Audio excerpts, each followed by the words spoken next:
armed with our motto, let learning be a joy and teaching a pleasure.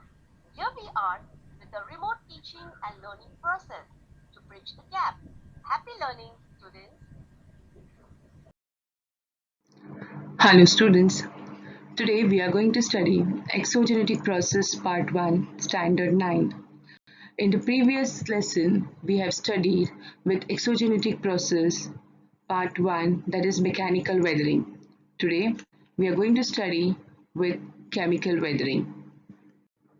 Before moving on to chemical weathering, we will just revise the definition, that is, what is weathering. Now, weathering, the process by which rocks are broken into smaller pieces or sediments, is called as weathering. When it comes to chemical weathering, it's all about chemistry. By looking at the term chemical weatherings, you can see that a chemical reaction causes something to break down or weather. That something is rocks and minerals. In chemical weathering, rocks and minerals are reacting to acids, oxygen, carbon, and water. Let us study in detail what is chemical weathering. Breaking down of rock into smaller pieces because of change in the chemical composition of its minerals. Chemical reactions break down the bonds holding the rocks together, causing them to fall apart. Bonds, that is joints. Chemical weathering occur in all type of rock. Rock reacts with water, gases and solution. In this lesson, you will learn about different types of chemical weatherings, and the first one is carbonation. The rainwater travels to the atmosphere before reaching the ground. Carbon dioxide in the air gets mixed in the water in this process. Dilute carbonic acid gets formed. Materials like limestone get easily dissolved in such acids. Carbonation. Now, when you think of carbonation, think carbon. Carbonic acid is the culprit when it comes to the carbonation type of chemical weathering. As rain goes to the air and into the ground, it grabs carbon dioxide, creating carbonic acid. This weak acid reacts with the calcium carbonate in stones when it seeps into the cracks. A stone that is particularly susceptible to carbonation is limestone, which is made of mostly calcium carbonate. Carbonation of limestone creates unique structures like caves, streams, sinkholes, and unusual rock formations.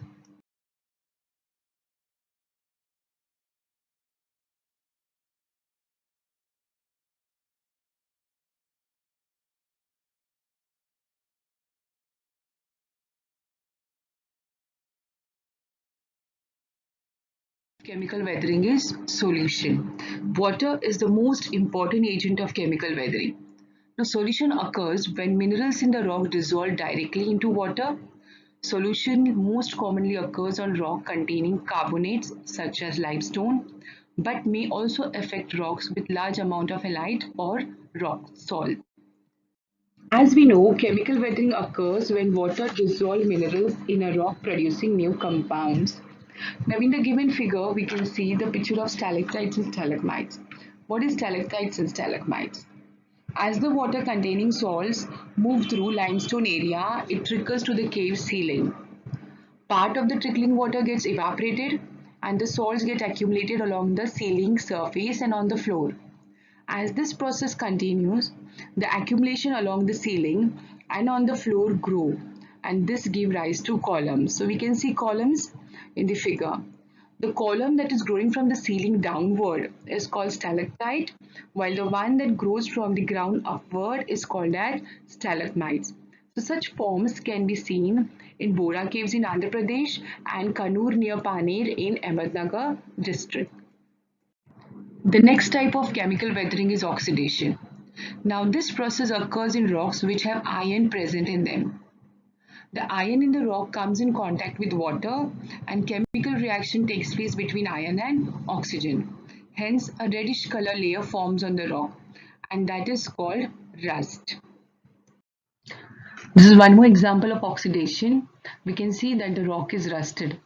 So we come to the conclusion, like when a rock gets oxidized, it is weakened and crumbles easily, allowing the rock to break down. Rocks can get rusty if they contain iron. We can also take daily life example, including moistening of table salt in rainy season, apple slices turning brown, etc. For today's lecture, we have revised with the types of chemical weathering, that is oxidation, carbonation, solution. For the next lecture, we'll start with biological weathering. Thank you.